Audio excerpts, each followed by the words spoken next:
Hello and welcome to this edition of Creighton in the Community. My name is Joyce Bunger and I'll be your host. John and Edward Creighton are credited with being the founders of Creighton University in 1878. But did you know that it was really Edward's wife, Mary Lucretia, that provided the funds to establish the university? Today we are going to learn about two amazing women, the women behind the men, Creighton University's Mary Lucretia Creighton and Sarah Emily Creighton. And with me today is David Crawford. He is the university's archivist, and he's going to tell us a little bit more about Mary Lucretia and Sarah Emily. We hear a lot about these women, and actually today we're hearing more about them than probably most people know. So tell me about the women behind the men.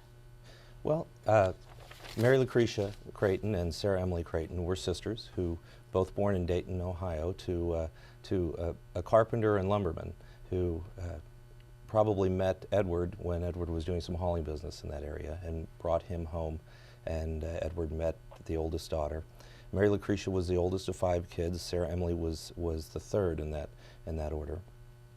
So as I said, Mary Lucretia probably met Edward when he came to visit for dinner at some point. He was much older than she was. I think he was 36 when they were married and she was 22. Oh my. But they were married, I believe it was 1856, and then he brought his young bride to Omaha in the spring of 1857, sent her on a steamboat along with a load of lumber to help defray some of the wedding and travel costs for them, and that's what brought her to Omaha here. When the Creightons settled, they came because Edward had decided to move his operations to Omaha in anticipation of the transcontinental telegraph that was going to be built. He was off and off traveling, so she was in town on her own for quite a while until the birth of their first child. And when she was expecting that child, they decided she should go back to Dayton to be with her family while the baby was born. And so the census records in 1860 actually show Edward and his wife living in Dayton with her family at that time. After the child was born, came back to Omaha, and she was visited shortly after by her 2 sisters, Sarah Emily and the youngest sister Mary. And so that's how the 2 Wareham ladies ended up in Omaha to meet the Creighton brothers. Now, while Sarah Emily was here visiting her sister, and I think she'd come to help perhaps take care of the baby, or the young Charles David, for just a little while, she met John Creighton, and there was some interest there, but John also had business interests that kept his attention, and he headed off to Montana, where there'd been a gold strike, and he was had some, I think he had a mercantile interest there, where he was selling flour and other goods to the miners, and there was a chance that he was going to come back, and if Sarah Emily was still waiting for him, they might get married, but it's not clear just how tightly they were connected at that point. So Sarah Emily was younger than Mary Lucretia? Yes. So was John younger than Edward? Edward was the 5th of 10 kids, and John was the youngest of 10. So Mary Lucretia was probably kind of the matchmaker here. I think there's a good chance of that. Okay. So you have these 2 women who ended up marrying the brothers. It is the case that John came back from Montana and Sarah was still there and available, and so they were married. And as both sisters married the Creighton brothers, they changed not just their last names, they also changed their first names. Mary Lucretia was born Lucretia Wareham in Dayton, and that's how she signed the marriage certificate. But when she came to Omaha, she added the name Mary, and so she went by Mary or Lucretia. Sometimes I think they called her Lou, and it's not clear why she changed that name, and in fact she had a younger sister named Mary. You know, David, I'm glad you said that, because when you were saying that the 2 sisters came, and I thought, there were 2 Marys in the family? Okay, well. There were 2 Marys in the family. Yes. And the younger Mary ended up marrying John Schenck and stayed, so we had 2 Marys. So she stayed in Omaha as well? She stayed in Omaha as well. I never heard about that. And so you had the 2 Marys here, but then Sarah Emily actually was born as Emma and went by the name Emma when she was in Dayton, but changed to Sarah Emily when she was here and used both names. So there are contracts that she signed that have Sarah Emily, but she also had dedicated a couple of altars at St. John's Church that had the name Emma on them. Wow. So, and I don't know why they switched their I names. wish I knew too. So you have the two sisters married to Creightons and changed all their names for Well, whatever okay, reason. that would make your job kind of tough, I would think, being a historian. Well, fortunately, there weren't a lot of Creightons at that time, True. and certainly not a lot of Creightons that had that much money and had that much of an Let me opportunity. ask you, when you say the money, did John and Edward have a lot of money when they came to Omaha, or did they acquire their money after they came to Omaha? They came with money. Edward, when he was young, his father had given him, like 18 years old, his father had given him a wagon and a team of horses to start a hauling business. And he had done a lot of work in Ohio and then had come over into Iowa and done some grading business there. I know he was involved with some telegraph lines in the east. And so, from what I understand, when he stepped into Omaha to settle here, he was the richest man in the state. John actually worked for his brother some. He came to Omaha a little bit earlier because Edward had directed John to come out to help set up, to prepare for moving the operations out here. But John also was involved with a number of other businesses on his own. So he also had a good deal of money that he had made. And so you had the two brothers who were very well off, and this fits into with the sisters, their charitable work that they did quite a lot. There was a charitable impulse in the family. The girls were raised in a family where their father had been involved with a relief committee that provided aid to families of men who were off serving in the military. And they had grown up in a Catholic household where the idea of caring for others was important.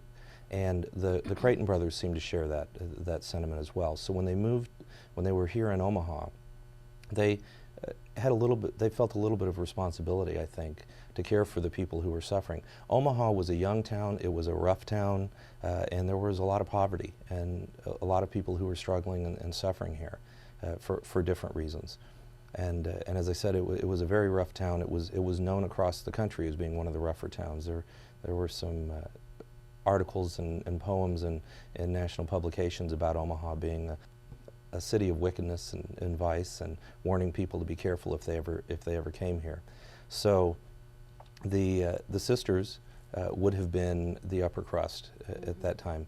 All the records indicate, though, that they didn't walk around with their nose in the air, and in fact, it would have been just the opposite. As I mentioned, the sisters had a lot of similarities, but marrying the brothers, changing the names. They also had tragic similarities of losing their only child at a young age. Yes. And Charles David was the only child of Mary Lucretia and Edward, and he died at the age of 4. And shortly after that, it seems that Mary Lucretia's charitable work in the community picked up. One of her memorials to her son was an altar at the St. Philomena's Cathedral in town. She would get up every morning and go for a daily mass, and then afterwards go into the community in her horse and buggy and do charitable work. And it's important to note that she had money. She had a $25 daily allowance that Edward gave her, and $25 at that time would have gone a long way. So she would go out and find people who were suffering in different ways and give them money, but she also thought it was very important not just to give money, but to try and empower people. So she would take maybe a cook stove to a family that needed it, or I've heard stories that she knew of a woman who was trying to make some money for her family, hoping to be a seamstress, so she bought her a needle and thread so that she could do some work and care for her family that way. And it's also important, I think, to note that she didn't just send money, which she could have done. She was out in the community at that time, giving of herself as well as of her money. And as I mentioned, it was a very rough town at that time. Now my guess is most people would have known who Mrs. Creighton was, and she would have been safer than other women. But still, she was out going around people who wouldn't have been in her social circle at that time. So that was the sort of work that she did. Now, the charity we know her best for is Creighton University, and that came about. Her husband, Edward, had a stroke at work and died at home a couple of days later. He died without a will.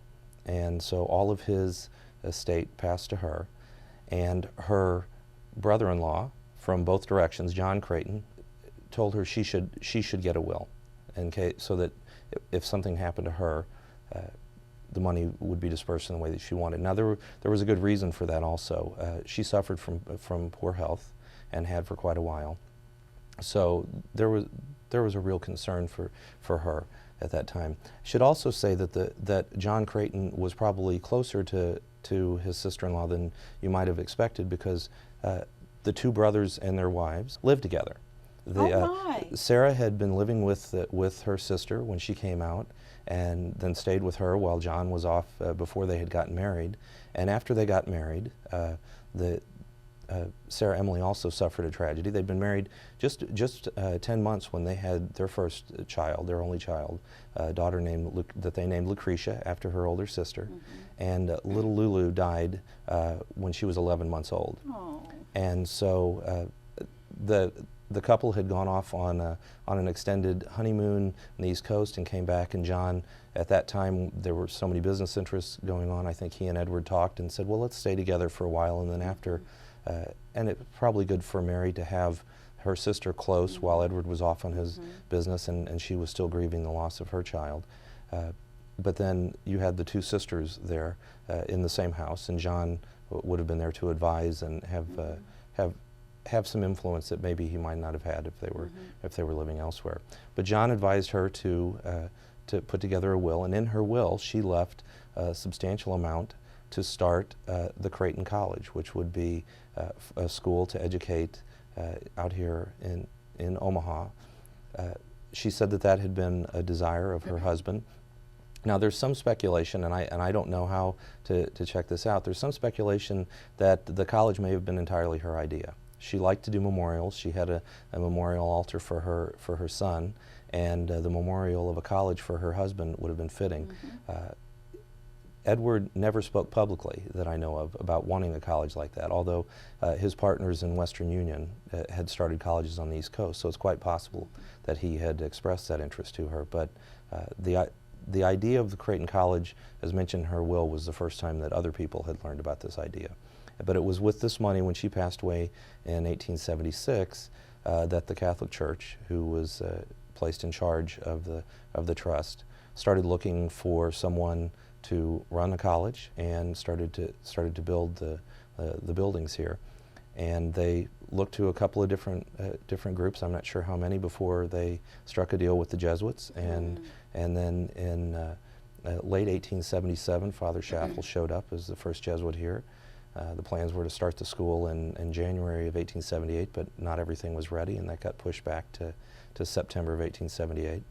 And it was in September, I think September 2nd, that the classes started of this college that Mary Lucretia started as a memorial for her husband. And isn't the original building embedded into the administration building right now? It is. It is. It was a rectangle that was that ran east-west and faced to the east, and so that is that entrance, and you can still see the Creighton limestone in the brick that they have there, facing to the east, and then it expanded obviously several times over the years. And I think that's interesting to know. Now we just have a minute to talk about her sister, Sarah Emily, but she also established something rather significant here. Well, you know, Sarah Emily had a few things that were really important in the community. You know, she would have had the same charitable upbringing that her sister had. She was well liked in the community. She, like her sister, suffered from poor health and had a tragic loss of a child. And I think that contributed to an idea in some ways that Creighton and the community was really her family to care for.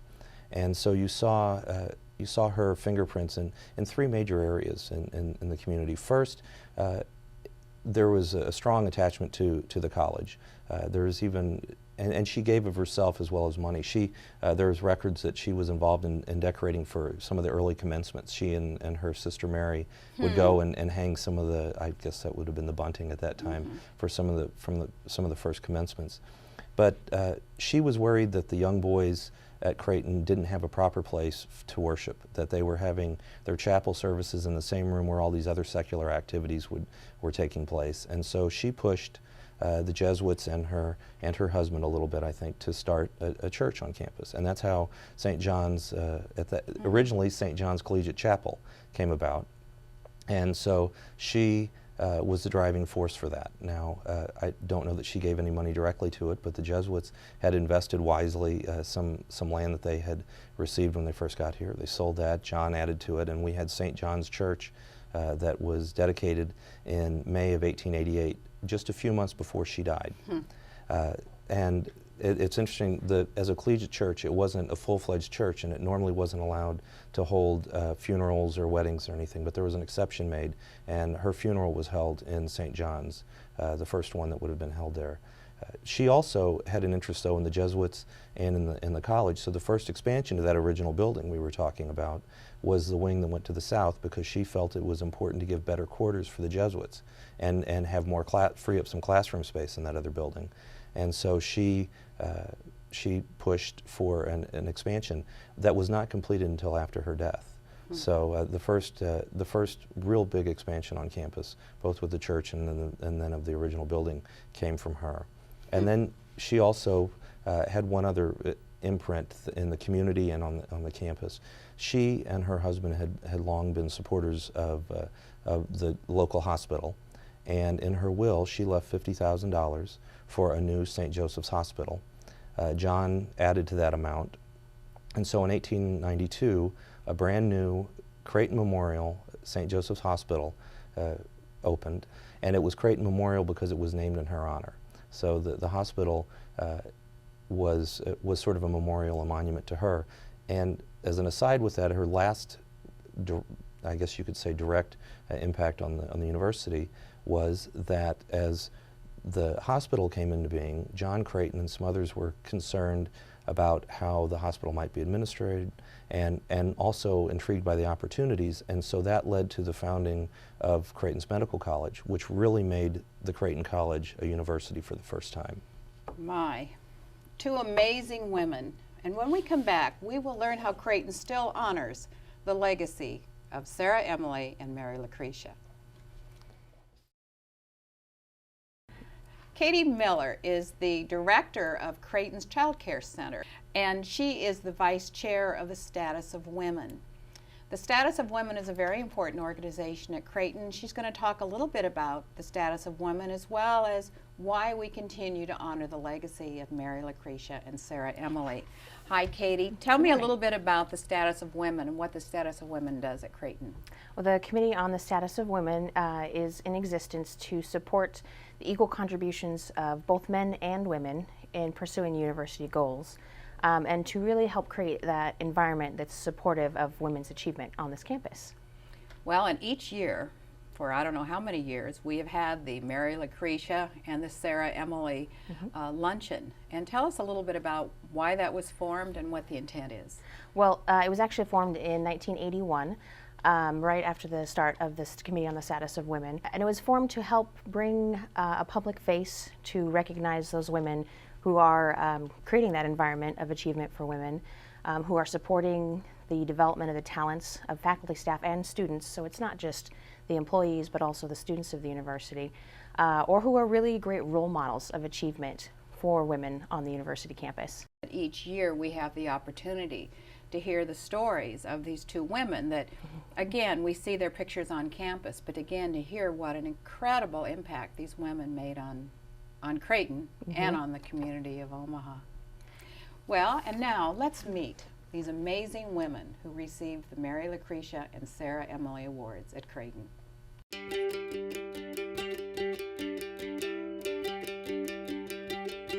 I knew that when I came to Creighton, I really wanted to be involved with lab work. So the first thing that I did was looked online for who works in the research areas that I'm interested in, and sent out emails to whomever would listen saying, I'll wash your dishes for a semester, I'll shadow, I'll do whatever you want. I just really want to be in the lab. Immediately, Dr. Sokup answered my email and said, what days of the week would you be available to come in and start working?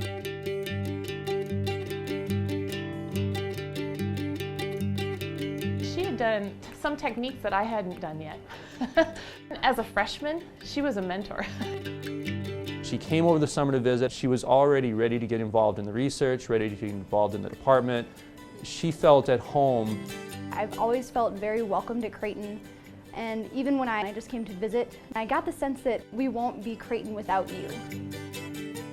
You can see the spirit of Creighton in everything she does. She's the president of the chemistry club, teaching assistant, decurion of the year. She's also a music minor. She, by herself, has kept a Girl Scout troop alive in a poorer part of Omaha. I think about, Mary Lucretia and Sarah Emily going out into the community, and that's what she does. But her things to give away are her ambition, her dedication, her spirit. I think the Creightons would be not just impressed, but almost surprised because of her love of discovery. Last year we had one of the major blizzards running through, and Creighton had canceled classes by 7 o'clock in the morning. At about 7:45, I hear Katie knocking. "Can you open my laboratory? We have the day off and I know where I want to spend it." Today we're making DNA from smaller amounts of DNA. It is really exciting. It's really exciting. If I'm looking for an upper division chemistry major to spend a few minutes with a prospective freshman, I'm always looking for Katie. She sells the campus. Her spirit for Creighton, for research, for the sciences is a selling point.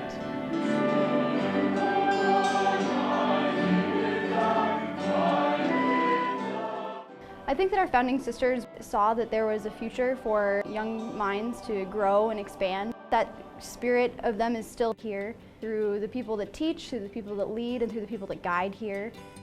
Her ultimate goal is to be a professor. I can't wait for her to come back to Creighton and be in the lab next to me. Someday she'll be my colleague. She is that person who really wants to advance a basic human knowledge and to apply it in ways that makes this a better world. To be here and learn as much as I have, it's one of the best gifts that I could be given. I am going to be very proud to call myself a Blue Jay.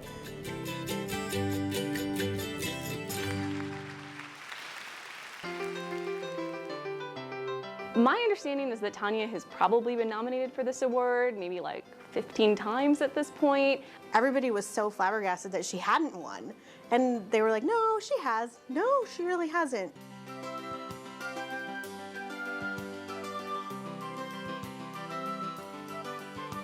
When people find out that Tanya Weingard is my supervisor, they are often jealous because she gets it. She gets what the spirit of Creighton is, and she understands that we're here for the students. She's very focused on what the students need.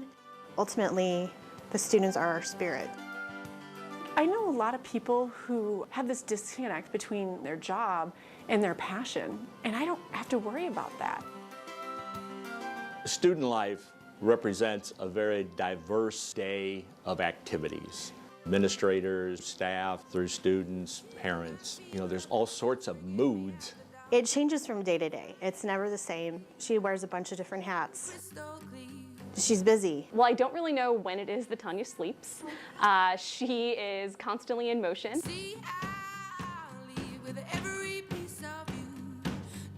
People call Tanya when they don't know who else to call. Tanya either knows the answer or Tanya knows who knows the answer. You say Tanya's name, everyone knows who you're talking about because she's involved in a lot of things. One of the issues that she's taken is our care program. She's in charge of the KFC and campus recreation. There's no task that seems to be too small or too big for her.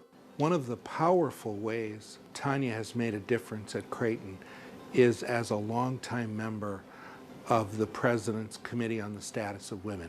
She raised for us the issues that opened our eyes and shaped our thinking and behavior over a number of years.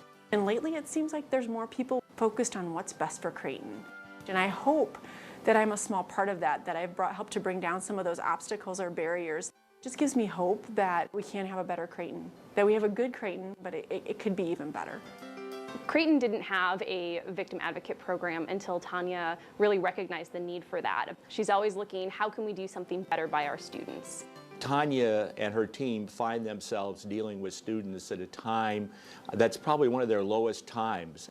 I never thought I would ever be involved in the messier side of the college experience. So I found my calling to really be there for people who didn't have a voice, because they're as worthy of the Creighton experience as any other student that's here. It's not just a job for me, it's a calling. She does not seem to wind down ever. She's always challenging, but always challenging from the perspective of the Majas. How are we reaching further? How are we stretching ourselves to truly serve our students? The ability to role model that every day. It's that kind of personality that brings such life to the spirit of Creighton. Founders Week has always been such a special week for me on campus because we go back to our core, what got us here today, but then it's not just resting on our laurels. We all have talents, we all have gifts, and when you choose to use them for the betterment of our community and our world is really when you're living the spirit of Creighton. Indeed, the legacy of Mary Lucretia and Sarah Emily lives on at Creighton University. On behalf of all of us at Creighton, thanks for watching.